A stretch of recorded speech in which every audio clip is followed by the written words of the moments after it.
Hey, great to have you here. So today we're going to break down episode 2 of Dexter Original Sin. I believe this one's called something like Kid in a Candy Store. Similar to the first episode breakdown, we're going to follow that same format of giving a high-level thoughts as far as what happened in the episode, non-spoilery there, giving an overall rating as far as positive, neutral, and negative, and then from there going in-depth on the episode details. Just for your awareness, that's going to be where more of the in-depth discussion of the episode is going to take place, but it will include some spoilers, so just for awareness that'll be happening there. I wanted to highlight a few things before jumping into episode 2, just some points I noticed after watching episode 1 and reflecting on it a little bit longer. I do these typically right after the episode airs, so don't have a whole lot of time to think about it and give my thoughts as far as other factors I've considered. But for this one, I'm going to be revisiting some of episode 1 and then going into episode 2, obviously. So I appreciate the comments we got on episode 1's video. Would be awesome to see more comments on this video as well, just giving your theories and just talking more Dexter in the in-depth discussion in the comment section. I know there was some discussion in the comments about the killer who got arrested in the first episode probably being the killer that got released and potentially being somebody that Harry says, hey, go after this person, and kind of regrets doing that with Dexter. I think some of that is being built up to this point, so I think that's a really great point that was made in the comments previously. Some other points I wanted to call out. One of the things that I kind of forgot to think about was the timeline of things with the story. Obviously, things don't need to be perfect, so this is very nitpicking, but I realized in this first episode, we had Dexter graduating from college in 1991. The original show, he graduated from high school in 91, so a little bit of a difference that they wound up going with there. He wound up graduating in 91. Actually, I think it was season 6 maybe, where the first episode he goes to his high school reunion. No idea what hammer time is, or how it differs from regular time. I think it's that one specifically that highlights when he graduated from high school. And then he was also like the Panthers, but when Debs in the first episode of season 1 of Original Sin, she has the school as the Manatees as their mascot. Maybe they went to different high schools, but not very likely. Just a little bit of small details I did notice. One other thing that got pointed out that I've definitely noticed this time around, the introduction where they replicate what they did in the original show with the eating breakfast and getting up, and he actually swats the mosquito, misses, kind of showing that he's a little bit getting used to being what Dexter ultimately becomes. But the chomp noise they use for the food eating scene is very bizarre. They actually have like a normal eating noise, and then there's loud, like, cartoonish chomp. And it's just hilarious once you realize it's there and look for it. But notice that upon watching the second episode. And then some other points that I thought about a little bit further. The inclusion of having Harry had a son that died probably leads to Harry being more protective of Dexter and wanting to do things right with him because he realized he, I don't want to say messed up, but he had a chance with an original son that didn't ultimately go well. And he's trying to resolve that by, making Dexter's life better, essentially. There's also a point in there where Dexter's like going through his book of seeing the old killers, and he says, wonder if I'll get a nickname too. Kind of funny there because he gets the Bay Harbor Butcher in the future, so cool reference there. I also saw some points from Scott Reynolds, the producer, who talked about they debated skipping the whole nurse and Harry story at the beginning as far as him going to the hospital with a heart attack and then having the nurse that is Dexter's first kill. But they felt it needed to be included, and that was just a big origin of Dexter that had to be told even if we were aware of it already. And then definitely made me hopeful that, okay, we got everything out of the way in the first episode, the stuff that we know. From here, we're going to move on to things that we aren't familiar with. It helps make the show more exciting and allows more unknowns to take place, even in the form of a prequel. So just some points I thought about after watching episode 1, and some comments that also were in the video as well. So with that, we're going to jump into episode 2 here. And starting off with characters and giving my thoughts on those, I felt like the characters were a little bit weaker in this episode across the board. I think I liked Deb a little bit less. It felt like when she did things like cussing, it felt a little bit forced in some areas. It didn't feel as organic when she did so. And her character just felt like a little bit, And I get maybe she's playing a teenage girl, so some of that's going to happen, but still felt a little bit off with some of the line delivery that she did have. Batista was very prominent in this episode. It felt like the first episode, Masuka was the main Miami Metro character they focused on. This one was definitely Batista front and center. He was involved in a lot of scenes. I felt like there was times where I'm like, that's not the Angel I know, but I think it's probably best to do what you can to avoid thinking this needs to be like the actor and the character I know from the original show. That's kind of the point of having the same character, but I think when you try to do that too much, you can nitpick and critique a little bit here and there that felt like, that's not something I was looking for. The actor did a good job overall. It just felt like there was definitely times where that's not something Batista would have said, or the way he said it wouldn't have been how Batista did it, but overall it was still all right. Harry was alright overall. I felt like he wasn't as likable in this episode, but he obviously has some of his own demons he's dealing with from his past as well as his present, so some of that's realistic to have. I felt like Dexter himself, Patrick Gibson, was probably the star of this episode, and that sounds probably obvious, but unlike the first episode, I felt like he was relatively neutral. I felt like we became more of Dexter in this episode and felt more at home in that role, so Dexter himself, as Patrick Gibson taking on that role, felt like was the shining character in this episode specifically. And then overall, I'm not really sure the goal they're going for with Original Sin, because originally it was pitched as, hey, Resurrection is for diehard fans that love the series and really want to continue the story of Michael C. Hall's character as Dexter. And Original Sin is intended to grow the audience and get new fans of the show. I don't feel like that's been happening thus far, and maybe I'm not totally aware of how outside fans are joining Dexter overall, but for me, trying to be as third party as I can with this, it feels like I'm enjoying parts of the show because I'm familiar with the characters, I'm familiar with the show overall. If this was a new show that I didn't have those ties to, I'm not sure I would be as invested or as willing to continue watching because I don't have that attachment to the show from prior seasons. So I feel like while this was pitched as being for new fans and to grow the lore of Dexter and grow the audience of Dexter, I feel more so now like this is definitely intended for diehard fans that just want to know a little bit more about Dexter's backstory and help kind of drive the direction of where we do go with the Resurrection in the future. So a little bit mixed on the audience that's intended for. The other points I want to call out were the transitions in this episode felt very jarring and very odd. There would be scenes where we're in Miami Metro or at the Morgan's place and it's like very like funny going around. And then we cut to a serious scene where there's like a kid captured and just very dark and bleak. And then we immediately cut back to the Miami music playing. So it felt like the transitions could have been a little bit smoother. It didn't feel like it blended super well. We were just bouncing back and forth. I know I kind of mentioned that in the first episode where we had the Miami Metro group and then we had the Morgan group. But in this situation, those are kind of merging at this point. And we just have these like bouncing back and forth too much with like backstory and flashbacks. And then to this kidnapped kid, and then to Dexter, and then to Deb. And I felt like the transitions they did weren't as strong in this episode. It felt like while they had two main storylines going on the first episode, they were at least two main stories going together, whereas this one I feel like we're just bouncing back and forth, especially with the tone. Like, as I mentioned, you have this very bleak scene with this kid being captured, and then we cut to this bright, vibrant Miami scene. And maybe that's what they were going for, but definitely felt a little bit awkward at times. On top of that, I think the lighting and the flashbacks was a little bit rough to deal with, and this may have been the case when we had things like Ghost Harry in the original series, where you had kind of that lighter scenery, but it feels like when they're doing these flashbacks specifically, it's very bright, the walls are very bright, and I don't know, it just feels like it's a little rough on the eyes to look at. And I know they have to show some way of indicating, hey, this is a flashback, but I feel like the way they do it is a little bit jarring, and it doesn't flow as well, and just feels like it feels like a different show at times. I wish they would make the flashbacks a little bit easier to digest as far as visually, getting into the scene without having to, just get blasted in the face with such bright lights and just, okay, here's what's going on. We're definitely in a flashback at this point. They could do other things that would make it more effective. And it's obvious we're going to flashbacks at times because you see the characters and you have like Harry with the slick back hair. But then going back to Dexter's character, I felt like they did a really good job at making him very awkward in scenes. And then he tries to kind of learn and try not to be awkward going forward, but ultimately failing at times. Kind of reminds me of like Arnold Schwarzenegger in Terminator 2, where he's trying to get along with the kid and he's trying to like catch up with him and be like, hasta la vista, and he's doing all the kind of the taglines and trying to learn how to be a human. Feels like that's what's happening with Dexter here. He's trying to learn how to be a social human being, and they do a good job at relaying that he's adapting to that and he's trying to figure that out. So really good work there by Patrick Gibson. And then it feels like in some ways, I get we're still in episode 2, but we're still doing some plot setup and character introductions. So it feels like some of that's still a little bit slowly to develop.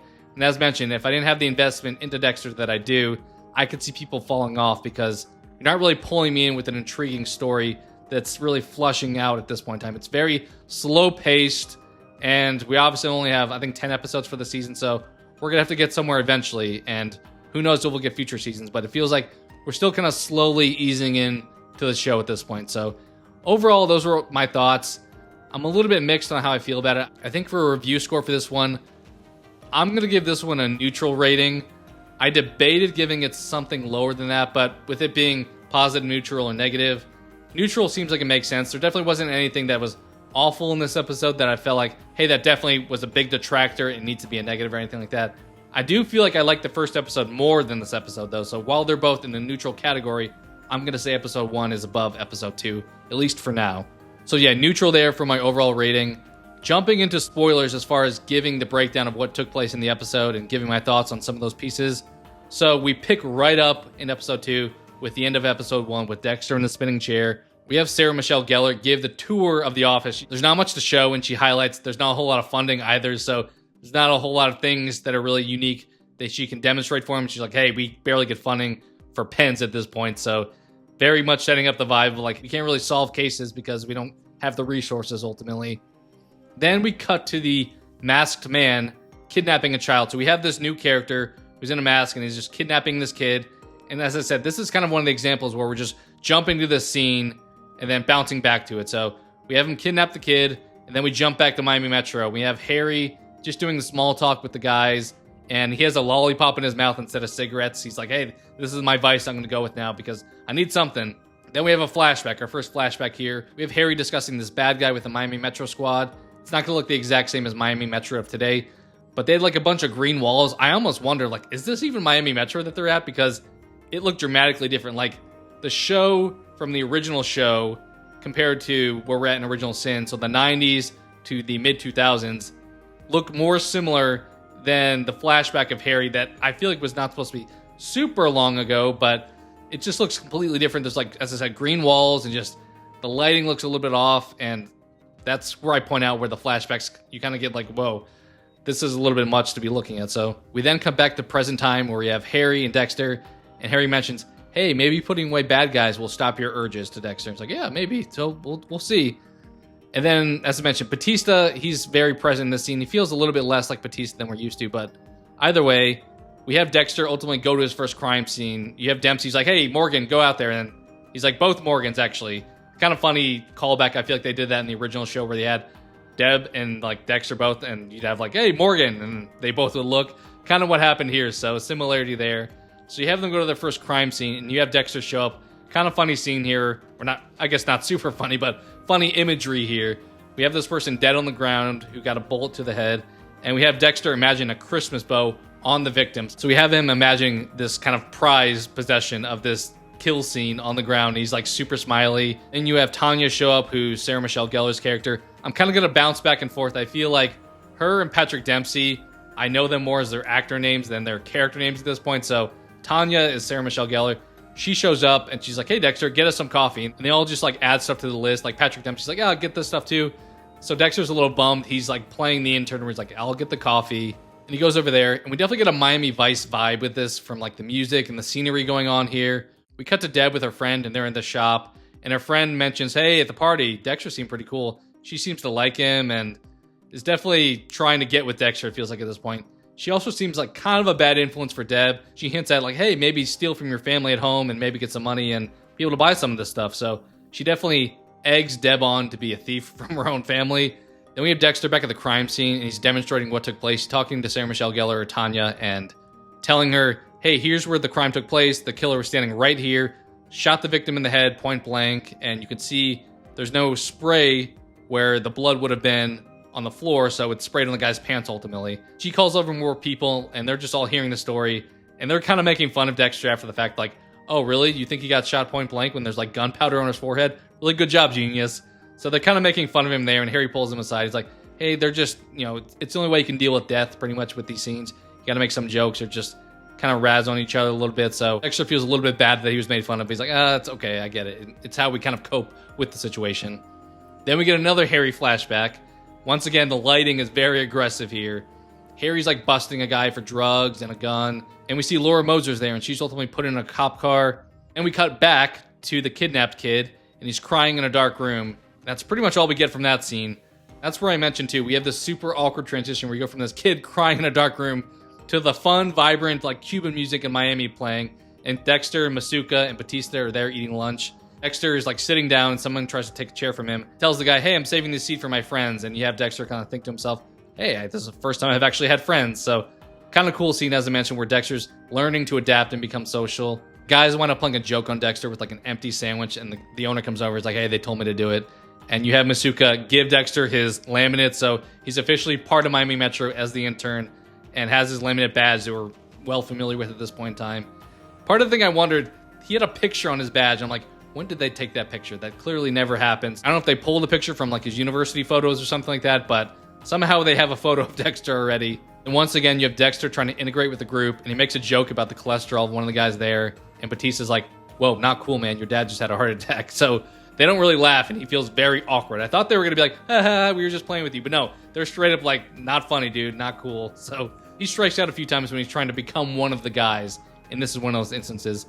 Then we cut back to the kid who's in the cell, and you have the criminal give him a light, give him some food through like this slot that's in the room. And that's kind of that. Then we have a choppy cut back to the Morgan home. And we have Deb kind of busting Dexter's balls, but then she's very friendly.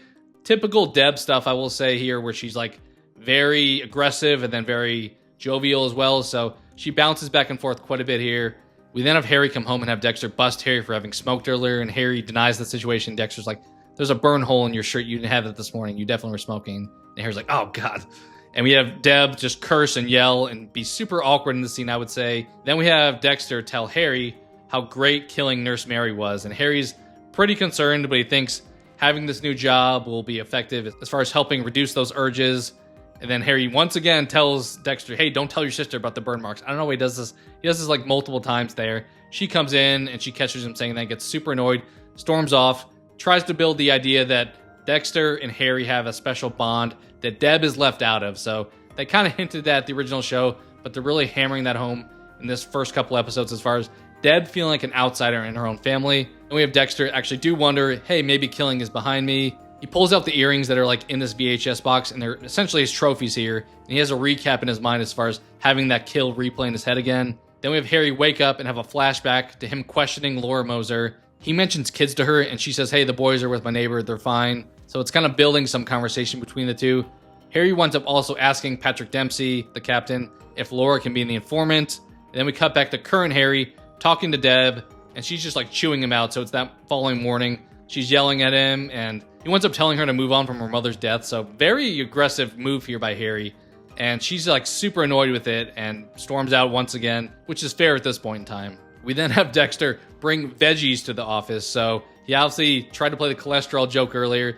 He's trying to make up for that and be like, hey, let's bring healthy food. Nobody wants it. Everybody's smoking in the office. I don't know how Harry's not just getting secondhand smoke from all the cigarettes being smoked in the office. Maybe they didn't care about that at that point in time. We have Harry talk to Batista and say, hey, can you take Dexter under your wing and take him out tonight? And we have Batista say, yeah, I can do that. Let me see if you want to have Masuka come too. And you see Masuka across the room. He's like thrusting at this girl, and Harry's like, no, don't bring him. He's kind of a weirdo. So there's kind of one of the references of Masuka in this episode. Not a whole lot of screen time for Masuka in this specific episode. And we have Dexter go down to Camilla, which is awesome to see. He has the veggies there. She throws them away, and she's like, hey, I'm going to help you, Dexter, in the evidence room. He asks her, why aren't these files put in the computer? And she makes the remark, I'll be dead and buried before all these files get put in the computer, which is definitely foreshadowing because turns out, yeah, you will be, unfortunately. You then have Dexter, when he's looking through the evidence, make the remark, there's an 18% murder solve rate for Miami, which is super low. I don't know if that's actually true or not, but he makes the remark here, I was a kid in the candy store. So here's where the title of the episode comes into play. Him looking through the evidence and realizing there's so many criminals I can go after because we're not solving the cases, so I'll take out the trash. Then we cut to the courtroom with Harry and the captain there, and the criminal from the first episode is there, and he pleads not guilty. We have the judge call Harry over afterwards and talk about a fellow judge's kid. Turns out it's the kid who's been kidnapped. There's a quick clip that shows that that's the kid. Then we have Harry say, yeah, it was probably the cartel. We're doing all we can to take care of the situation. The judge winds up saying, I can't imagine losing my son. We then cut to Harry with a flashback, him and his wife, and they've been trying for a couple of years, it seems like, to have a kid. She can't get pregnant. She makes the comment, maybe God doesn't want us to replace our boy. And you kind of get the idea, okay, there's this void in their life from the child dying, and it's unfortunately not something they're able to resolve at this point. Then we cut to present time with Deb, who's debating stealing her mom's jewelry, and she kind of feels a little bit conflicted. She goes to Dexter's room ultimately and sees the VHS boxes there, and she says something like, jackpot, $30 a tape, which is hilarious to imagine $30 VHS tapes at this point. But she goes there, she hears one of the boxes has something in it, and opens it up and realizes that there's earrings in the box, takes those, so we know what's going to wind up happening there. We then cut to Dexter and Batista at the same restaurant or club that they were at earlier for lunch. And Batista's just slamming shots because Dexter's not 21. He's just eating a whole lot, essentially. The owner of the restaurant is doing a toast and everyone's taking a shot. Even Dexter slams a shot for Renee. And Batista gives the backstory of this character. So he says he's this kid from Cuba who borrowed money from the wrong guy. And he was threatened by this guy. The guy fired a shot and wound up killing the mother of Renee. And he was so distraught from the situation, he wound up taking his own life. And unfortunately, he was the only witness to the killing of his mother. The guy wound up not getting in trouble for the situation because nobody was there to say it wound up happening. And then we cut back to the kid who's reaching his arm through that slot, gets his arm grabbed, and he's just screaming, so we know something bad is happening here. Then we cut back to Deb, who's trying to sell the earrings that she got from Dexter's VHS tape. And the guy's like, those are fake. I'm not going to take those. He points out the necklace she's wearing. He's like, hey, I'll give you $200 for that. She's like, nah. He's like, $250. And she's like, okay. Makes the point that her dad said, hey, move on from your mother's death. So feels like she's taking that a little bit too seriously here and playing a little rebellious, because that definitely feels like something she'll regret in the future.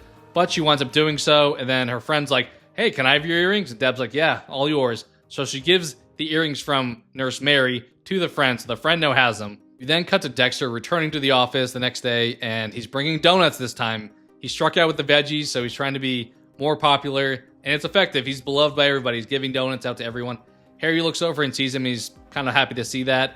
He's interviewing some other woman, and is really getting nowhere there. We'll have some development with that in the future, but he's trying to figure out what's going on with this case and not getting any progress. We then get a flashback to Harry dropping off Laura Moser at her home, and this is the first time he meets Dexter and Brian. She says something like, this little angel's Dexter, and she points over to Brian, who's on the stoop, and Brian's just like mean mugging Harry so hard, so definitely setting up the vibe of like, Dexter's a good kid, but Brian not so much.